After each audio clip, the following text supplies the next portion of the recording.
بسم الله الرحمن الرحيم. maanta waxay noo sharafay inaan halkan ku soo dhaweyno wafti oo hogaaminaya wasiirka wasaaradda arrimaha gudaha culus oo baryahanba hawl shaqo ugu maqnaa dalka Jaarkana Itoobiya runtii kulan taariikhi ah oo hawlo muhiim ah oo Itoobiya inaga xidhnaa ay ka soo suuroobeen oo sida ay nooga warrameen wasiirka iyo waftiga hogaaminaya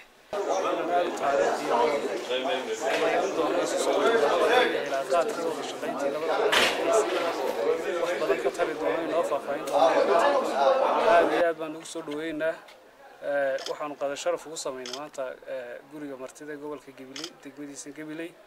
aad baan runtii ugu mahad celinaynaa hawlaha ay soo qabteen runtii Ilaahay ha fudaydiyo dawladda aynu jaarka nahay aynu gobol ahaan xadka la wadaagnaa runtii in heshiiskaasi uu noqdo mid miradra oo xageena ka suurooba xagoogana ka suurooba insha Allah ta'ala aad iyo aad baa mahadsantahay